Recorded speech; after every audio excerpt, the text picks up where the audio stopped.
Olá pessoal, sou a professora Marta Cassar, estamos no módulo Legislação e o nosso estudo é com relação às diretrizes curriculares nacionais gerais para a educação básica. Nós já estamos na nossa terceira videoaula e nesse momento estamos no capítulo 2º, Formação Básica Comum e Parte Diversificada. Então vamos ver em 2010 qual era o olhar para essa formação básica comum, ou seja, uma base nacional comum, e com relação à parte diversificada, ok? Vamos lá? Então diz aqui no nosso artigo 14 que a Base Nacional Comum na Educação Básica constitui-se, observação, em 2010 ela constituía-se, isso que nós vamos estar lendo agora, essa redação, tá? Hoje não confundam com a nova Base Nacional Comum Curricular. Essa aqui foi toda a estrutura para essa base que nós temos hoje, ok? Mas nesse momento, nesse documento legal, é esse o conceito de Base Nacional Comum na Educação Básica.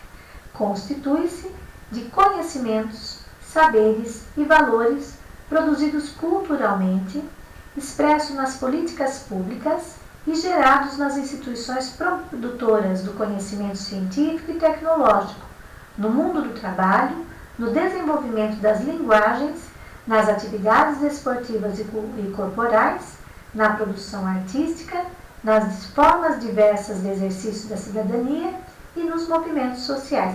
Então aqui o nosso documento, a nossa Resolução 4/2010, define uma base nacional comum para a educação básica. Então ela vai dar o norte para toda essa base que nós temos hoje. Então vamos ver o que ficou, o que cresceu em termos de base nacional a partir desse documento.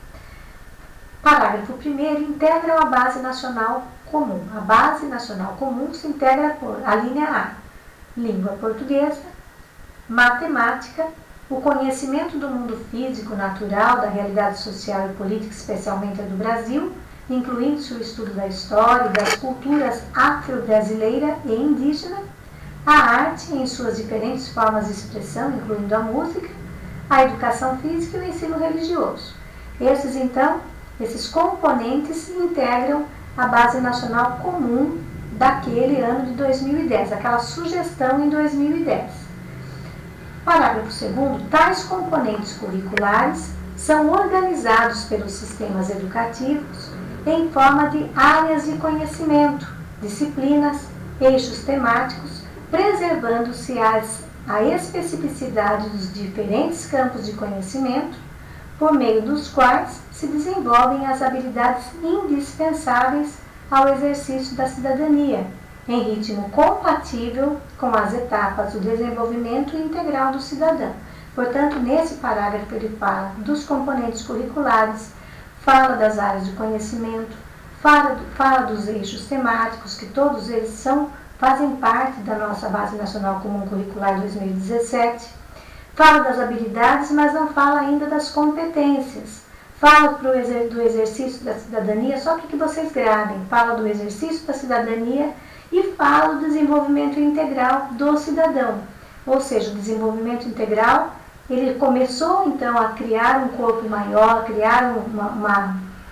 fazer parte da redação das questões da educação básica, nesse documento, anteriormente também já foi falado, mas com relação à Base Nacional Comum, ok? Parágrafo 3º nos traz que a Base Nacional Comum e a parte diversificada não podem se constituir em dois blocos distintos, com disciplinas específicas para cada uma dessas partes, mas sim devem ser organicamente planejadas e geridas de tal modo que as tecnologias de informação e de comunicação perpassem transversalmente a proposta curricular, desde a educação infantil até o ensino médio, imprimindo direção aos projetos político-pedagógicos.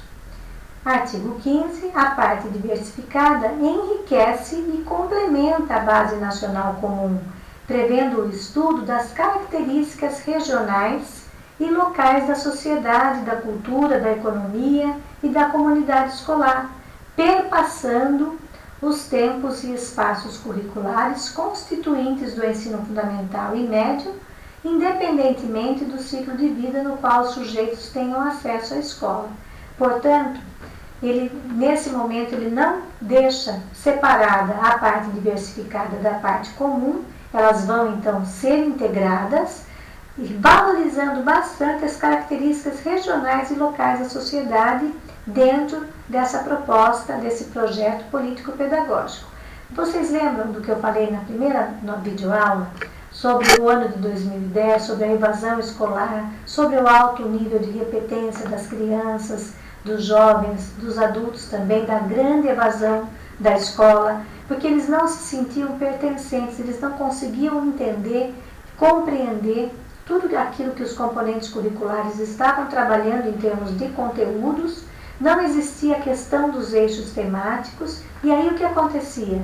As pessoas, os alunos, se sentiam com insucesso na escola porque não conseguiam aprender.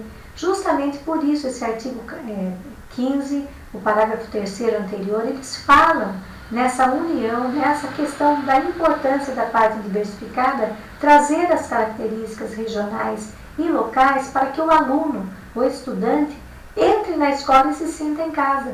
Né? Aqueles temas que são trazidos para dentro da escola, com o apoio da comunidade, porque ela também está aí sendo chamada para a construção desse projeto político-pedagógico, aí as crianças, os adultos, os jovens se sentem pertencentes, ouvem algo que eles conseguem traduzir como conhecimento, vão aprendendo com mais facilidade.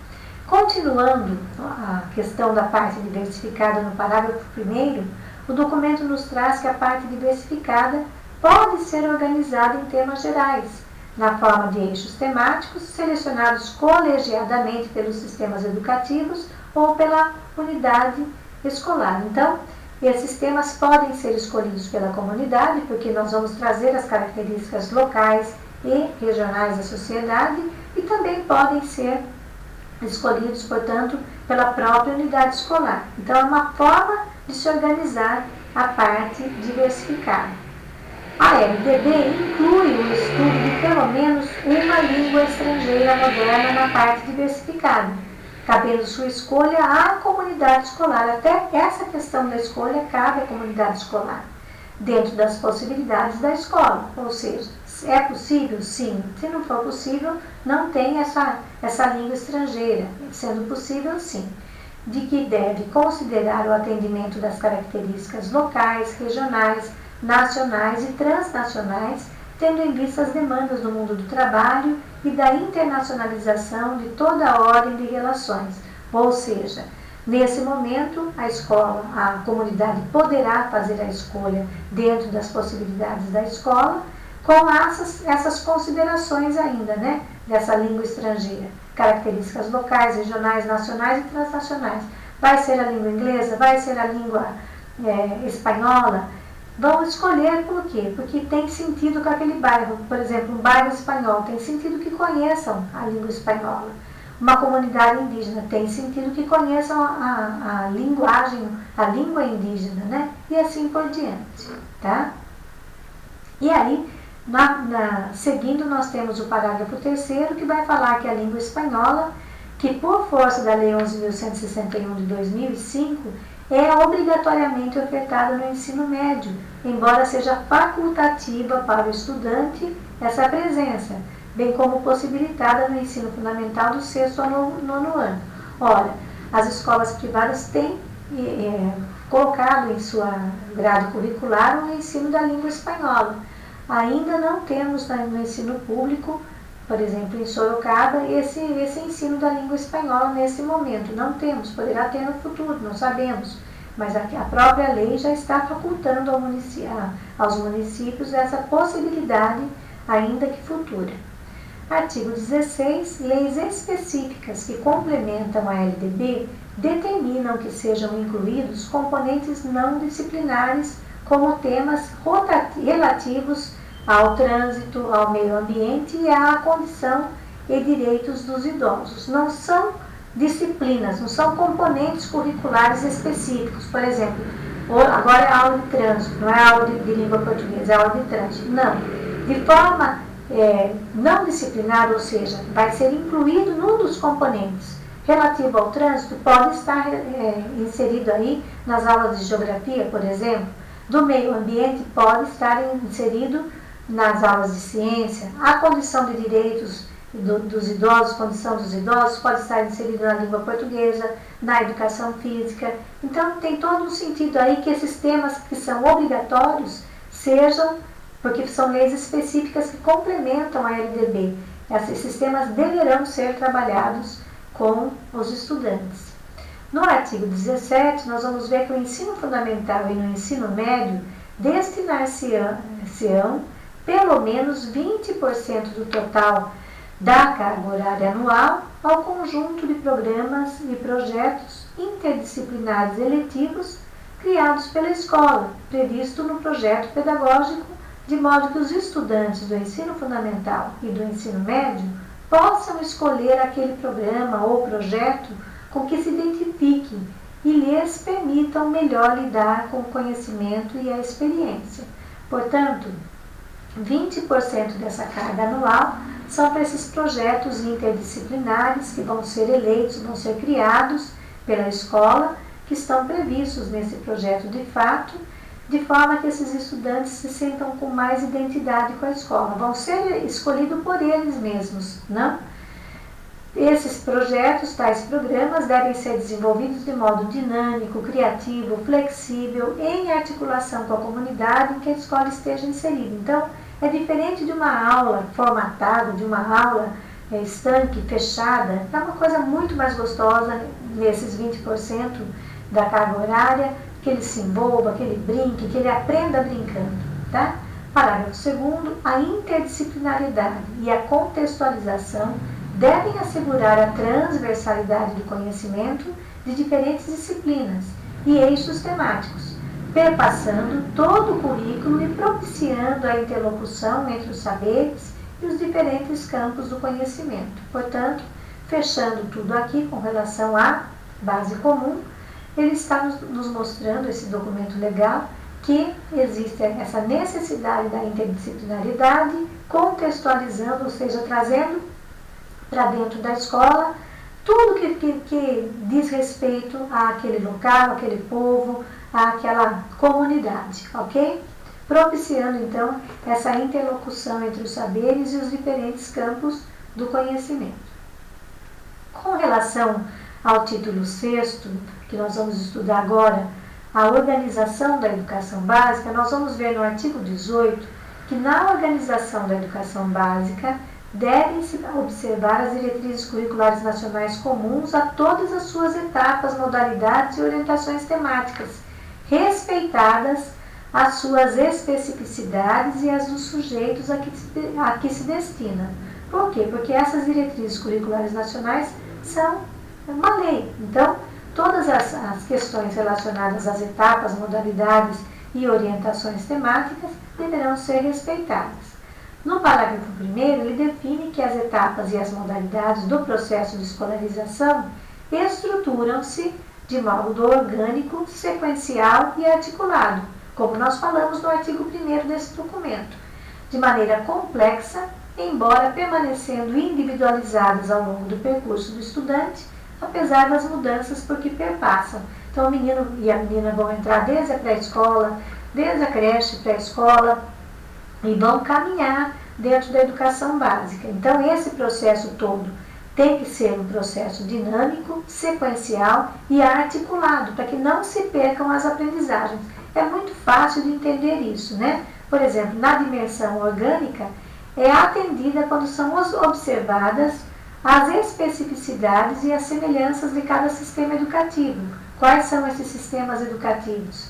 Sem perder o que lhes é comum, as semelhanças e as identidades que lhes são inerentes. Ou seja, nós vamos passar aí pela pré-escola, pelo ensino fundamental, que são obrigatórios, pelo ensino médio. Não vamos perder a identidade daquilo que nós já começamos a formar desde a creche, e de forma orgânica vamos seguindo esse caminhar com o alunado para que eles tenham, então, percebam a diferença de cada sistema, mas percebam também essa dimensão sequencial que nós vamos ver agora.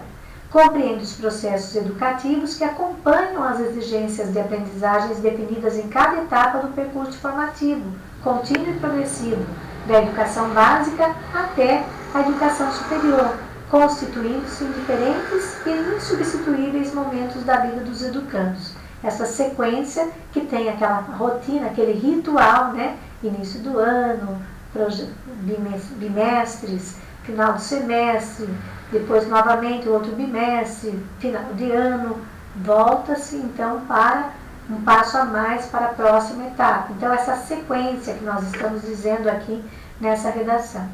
E o inciso terceiro vai falar da articulação das dimensões orgânica e sequencial das etapas e das modalidades da educação básica e dessas com a educação superior, que implica coordenação, ação coordenada e integradora de todo o conjunto. Então, todo esse aprendizado, todo esse conhecimento, toda essa sequência que foi orgânica, vai então levar o aluno para o ensino superior, onde ele vai ter a sequência aí daquilo especificamente que ele vai estudar, mas que não perde essa ação coordenada e integradora em seu conjunto, tá?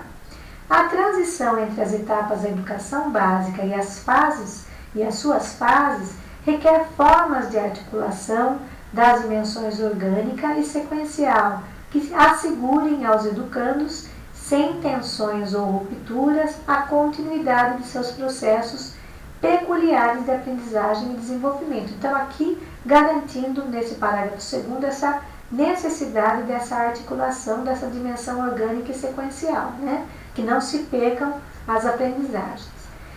No artigo 19, nós vamos ver que cada etapa é delimitada por sua finalidade, seus princípios, objetivos e diretrizes educacionais, fundamentando-se na inseparabilidade dos conceitos referenciais do cuidar e do educar, pois esta é uma concepção norteadora do projeto político-pedagógico, elaborado e executado pela comunidade escolar. Como vimos, então, o cuidar e o educar são indissociáveis e eles entram em cada etapa da educação básica. Esse conceito ainda é vivido. Então, se cair alguma pergunta relacionada, o conceito do cuidar e do educar é apenas para a creche? Não, ele vai para a creche, pré-escola, que é uma etapa, do ensino fundamental 1, que é outra etapa, fundamental 2, essa mesma etapa, e o ensino médio, tá? Então, creche, pré-escola no ensino da educação infantil, ensino fundamental 1 e 2 no ensino fundamental, e o ensino médio, tá? Que mais?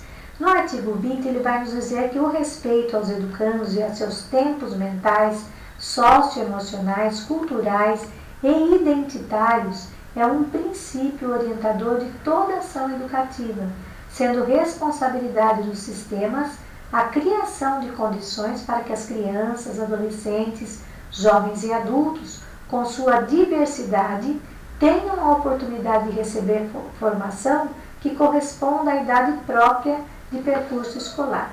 Portanto, pela primeira vez aí, então, falamos agora no artigo 20 desse respeito nessas questões socioemocionais, culturais e identitárias que a Base Nacional Comum Curricular hoje também é tão forte nesses quesitos, tá bom? Capítulo 1, etapas da educação básica. Vamos conhecer, agora vamos nos aprofundar nessas etapas as quais temos falado tanto. Bom, no artigo 21 nós vamos ver que são etapas correspondentes a diferentes momentos constitutivos do desenvolvimento educacional. Quais são elas? Inciso 1, a educação infantil, que compreende a creche, englobando as diferentes etapas do desenvolvimento das crianças até 3 anos e 11 meses. Guardem essas idades, que pode ser alvo de pergunta também. E a pré-escola com duração de 2 anos. Então, a educação infantil corresponde, então, à creche, até 3 anos e 11 meses, e a pré-escola com duração de 2 anos.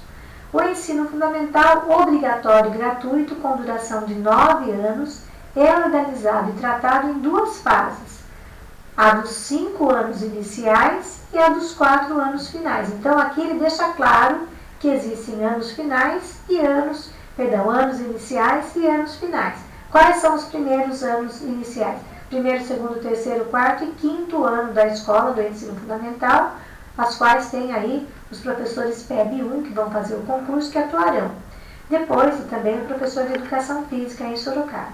Depois dos 4 anos finais, 6º ano, 7º ano, 8º ano e 9º ano, os quais terão os professores PEB 2 que vão atuar, ok? E em seguida, no inciso 3º, o ensino médio com duração de 3 anos, e no parágrafo único ele nos fala que essas etapas e fases têm previsão de idades próprias, as quais, no entanto, são diversas quando se atenta para sujeitos com características que fogem à norma, como é o caso, entre outros. Vamos ver quais são as características que fogem às normas da idade que nós conhecemos, né? 4 e 5 anos pré-escola, 6 anos primeiro ano da fundamental e assim por diante. No caso, que as idades podem ser diferentes, inciso 1º, de atraso na matrícula ou no percurso escolar. Os pais não matricularam, então ele vai ficar lá atrasado, vai ter assim uma idade diferente daquela que nós entendemos que seria para aquele ano. De retenção, repetência e retorno de quem havia abandonado os estudos, pode acontecer, evadiu, deixou lá o 5º ano, e depois, quando voltou, já voltou um pouco mais velhinho, né, com 12, 13 anos, e continuou, então, o 5º ano numa idade que não é a idade para aquele ano, naquela etapa. De portadores de deficiência limitadora, de jovens e adultos sem escolarização ou com idade incompleta, de habitantes das zonas rurais, de indígenas e quilombolas, de adolescente em regime de acolhimento ou internação, jovens e adultos em situação de privação de liberdade nos estabelecimentos penais. Esses jovens que nós estamos nos referindo aí, nesse inciso 7º, diz respeito àqueles jovens que infringiram o Estatuto da Criança e do Adolescente, né? Aqueles meninos, aquelas meninas que permaneceram algum tempo, então, nas casas que são essas casas de recuperação, que eles ficam apreendidos, e aí, passado esse período, se não tem escola lá dentro dessas casas, eles acabam voltando quando eles saem desse período que eles ficam apreendidos e voltam numa idade diferenciada daqueles que os meninos e as meninas estão frequentando, tá? Portanto, nesses casos, jamais ficam sem escola, mesmo estando com a idade defasada, ok? Bem, na seção número 1, com relação à educação infantil, que é o artigo 22, nós vamos saber que a educação infantil tem por objetivo o desenvolvimento integral da criança em seus aspectos físico, afetivo, psicológico, intelectual, social, complementando a ação da família e da comunidade. Portanto, aqui você vê toda uma questão de objetivos do desenvolvimento integral da criança e hoje nós sabemos que já se ampliaram esses aspectos, né? Socioemocionais, motor, etc. Tá? Parágrafo 1º, as crianças provêm de diferentes e singulares contextos socioculturais, socioeconômicos e étnicos. Por isso, devem ter a oportunidade de ser acolhidas e respeitadas pela escola e pelos profissionais da educação, com base nos princípios da individualidade, da igualdade, da liberdade, da diversidade e da pluralidade. Todos esses itens nós temos também nas diretrizes curriculares da educação infantil. Então, quem já estudou essas diretrizes já está mais afinado com esse documento da educação básica, tá? Então, qual é a questão aqui nesse parágrafo 1º? Como eu já disse a vocês, o foco nesse momento em 2010 eram as crianças que se evadiam da escola, os repetentes. Então, aqui eles tratam com muito carinho essas questões que são singulares dessas crianças que vêm de situações socioculturais, socioeconômicas e étnicas também, e que trazem consigo certa dificuldade para o aprendizado. E mais do que isso, vivem o problema também da intolerância. Portanto, essa não aceitação na escola, às vezes, traz muitas vezes o motivo dessa evasão. Então, esses princípios da individualidade, da igualdade, que é importantíssima, da liberdade, da diversidade e da pluralidade têm que ser extremamente trabalhados nessa etapa.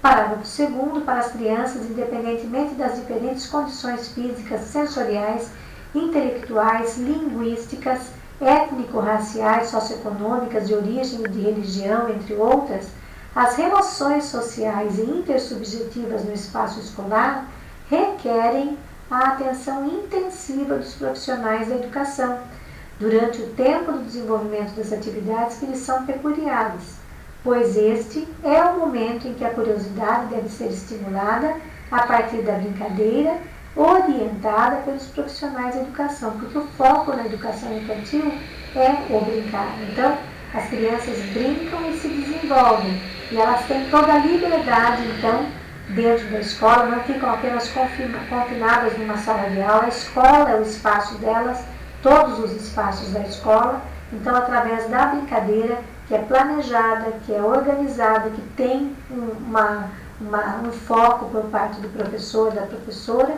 então eles vão viver essas questões, essas relações sociais e intersubjetivas, e com muita atenção desses profissionais de educação. Parágrafo 3º.